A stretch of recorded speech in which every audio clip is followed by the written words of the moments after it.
નમસ્કાર. ચાલો આજે વાત કરીએ ગુજરાત સરકારની એક ખૂબ જ મહત્વની યોજના વિશે, નમો શ્રી યોજના. આ યોજના ખાસ કરીને સગર્ભા સ્ત્રીઓ અને નવી માતાઓ માટે છે અને એમના જીવનમાં એક મોટો સકારાત્મક બદલાવ લાવી શકે છે. તો સૌથી પહેલાં તો આ યોજનાનું સૌથી મોટું આકર્ષણ શું છે? એ છે પૂરા 12,000 રૂપિયા. જી હા, 12,000 રૂપિયાની સીધી આર્થિક મદદ. અને આ રકમ અલગ અલગ તબક્કામાં પાત્રતા ધરાવતી મહિલાઓને મળે છે, જેથી ગર્ભાવસ્થા દરમિયાન પોષણની અને બાળકના જન્મ પછીની જરૂરિયાતોને પહોંચી વળવામાં મદદ મળે.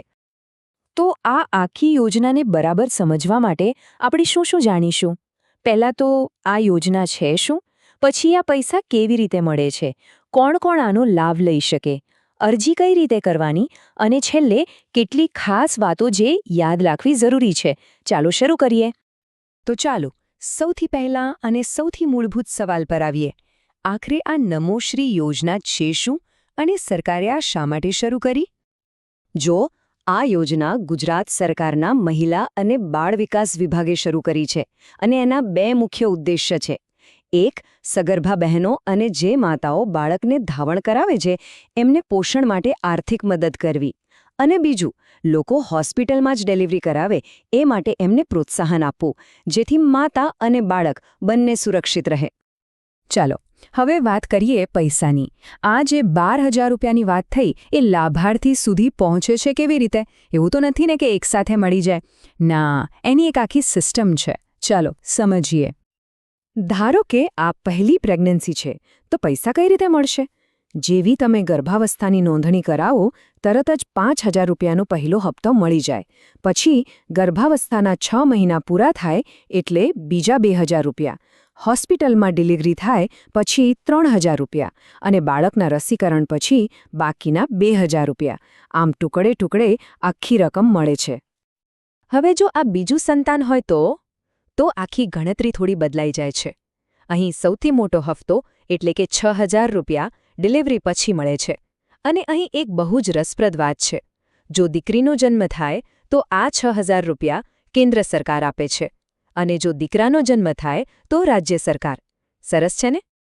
અને હા, એક સૌથી અગત્યની વાત, આ બધા જ પૈસા સીધા લાભાર્થીના બેંક ખાતામાં જમા થાય છે. કોઈ વચેટિયો નહીં, કોઈ રોકડાનો વ્યવહાર નહીં. આને કહેવાય ડાયરેક્ટ બેનિફિટ ટ્રાન્સફર. આનાથી ખાતરી રહે છે કે લાભ પૂરેપૂરો અને સાચા વ્યક્તિને જ મળે. ઓકે, તો યોજના વિશે જાણી લીધું, પૈસા કેવી રીતે મળશે એ પણ સમજી લીધું. પણ હવે સૌથી અગત્યનો સવાલ, કે આ યોજનાનો લાભ કોને કોને મળી શકે?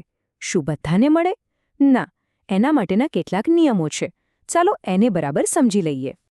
તો જુઓ, પાત્રતા માટેની જે શરતો છે એને આપણે બે ભાગમાં સમજી શકીએ. અમુક તો મૂળભૂત શરતો છે જે બધાએ પૂરી કરવાની હોય, અને બીજી છે કેટેગરી જેમાંથી કોઈ એકમાં આવવું જરૂરી છે. તો આ 4 મુખ્ય શરતો છે જે બધા માટે ફરજિયાત છે. પહેલું, ગુજરાતના રહેવાસી હોવા જોઈએ. બીજું, પરિવારની વાર્ષિક આવક 8 લાખ રૂપિયાથી ઓછી હોવી જોઈએ.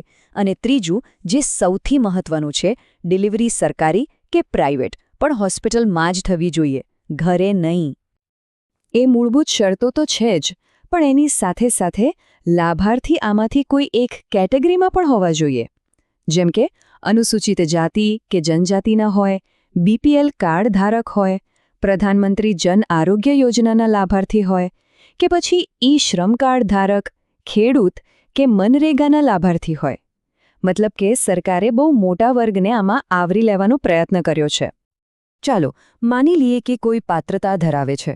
તો હવે શું? અરજી ક્યાં અને કેવી રીતે કરવાની? આ સવાલ મનમાં આવે જ. પણ ગભરાવાની જરૂર નથી, કારણ કે પ્રોસેસ એકદમ સીધી અને સરળ છે. ચાલો સ્ટેપ બાય સ્ટેપ સમજીએ.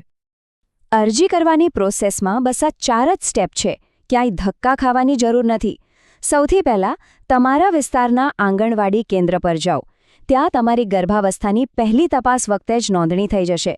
પછી વિભાગમાંથી અપ્રુવલ મળશે અને બસ પૈસા સીધા તમારા બેંક ખાતામાં આવવા માંડશે.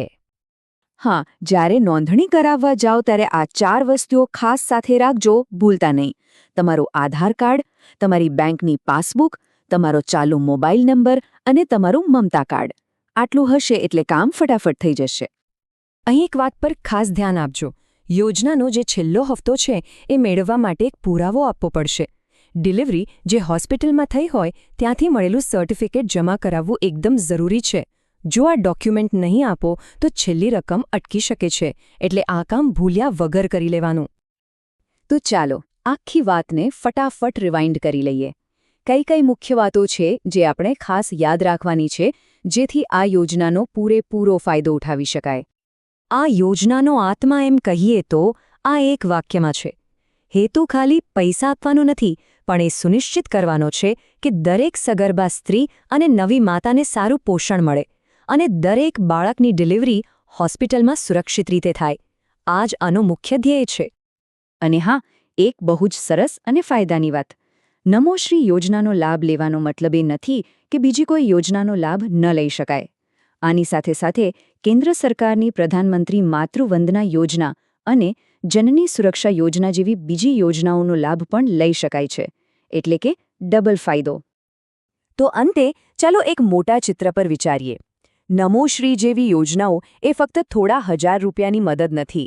આ યોજનાઓ જ્યારે મોટા પાયે લાગુ થાય ત્યારે એ માત્ર અમુક પરિવારોને જ નહીં, પણ આપણા આખા સમાજના, આપણા રાજ્યના, જાહેર આરોગ્યના ભવિષ્યને કેટલું મજબૂત અને સ્વસ્થ બનાવી શકે છે, આના પર વિચારવું ખરેખર જરૂરી છે.